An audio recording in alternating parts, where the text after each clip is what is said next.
గురువుగారు సాధారణంగా ప్రతి నెలలో శుక్రవారాలకి చాలా ప్రాధాన్యత ఉంటుంది. అయితే ఈ శ్రావణ మాసంలో శుక్రవారానికి ఎందుకంత విశిష్టత ఏర్పడింది? శుక్రవారం ఎందుకంటే అమ్మవారు పుట్టినటువంటి రోజు. శ్రావణ శుక్రవారమే అమ్మవారు జన్మించారట.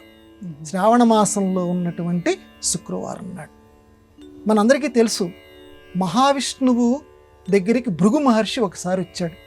భృగు మహర్షిని మిగతా వాళ్ళందరూ అడిగారు, ఈ ముగ్గురు దేవతల్లో బ్రహ్మ, విష్ణు, మహేశ్వరుల్లో ఎవరు గొప్పవారు చెప్పమనంటే భృగు మహర్షి ఒక్కొక్కరి దగ్గరికి వెళ్ళాడు. విష్ణుమూర్తి దగ్గరికి వస్తే ఆయన ఏమీ మాట్లాడకుండా లక్ష్మీదేవితోటి ఏవో సరస సల్లాపాలుగా మాట్లాడుతున్నాడు. ఈయన వస్తున్నాడని తెలిసి కూడా ఈయన ఏం చేస్తాడో చూద్దామని. అప్పుడు ఇంత గొప్పవాడిని నేను వస్తే నన్ను నువ్వు పట్టించుకోవా అని చెప్పి ఒక్క తన్నుదన్నాడట వక్షస్థలం మీద. విష్ణుమూర్తి యొక్క వక్షస్థలం మీద ఈ భృగు మహర్షి ఒక్క తన్ను తన్నాడు. తన్నిన తర్వాత అప్పుడు జ్ఞానోదయం అయింది.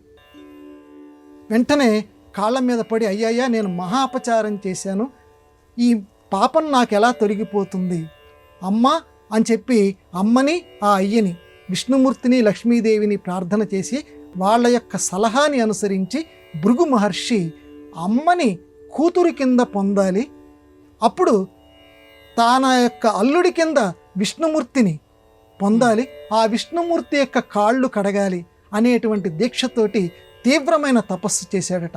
అందువల్ల లక్ష్మీదేవి ఈ భృగు మహర్షికి ఆ కూతురి కింద జన్మించింది.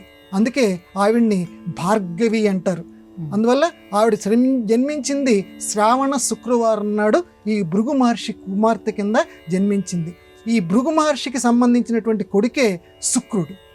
అందువల్ల ఆయన్ని శుక్రవారము అనేటువంటి పేరు దీనికి వచ్చింది. ఎందుకని ఇక్కడ మానవ సంబంధాలు, మన తెలుగు సంస్కృతికి సంబంధించి కూడా ఈ శుక్రవారం. ఎందుకంటే ఆడపిల్లకి ఎంతగా భోగభాగ్యాలు అత్తవారింట్లో అనుభవిస్తున్నా పుట్టిల్లు అనేసరికి అదొక తెలియనటువంటి మమకారం. ఏడాదికి ఒక్కసారైనా సరే పుట్టింటి నుంచి ఒక రవిక ముక్కో, ఒక చిన్నది వాళ్ళ పలకరింపు ఏదో ఒకటి వస్తే వాళ్ళ ఇంటి నుంచి ఇదిగో ఇది మా వాళ్ళు పెట్టారు అని ఆనందంగా ఈనాటికి చెప్పుకునేటువంటి వాళ్ళు చాలామంది ఉన్నారు.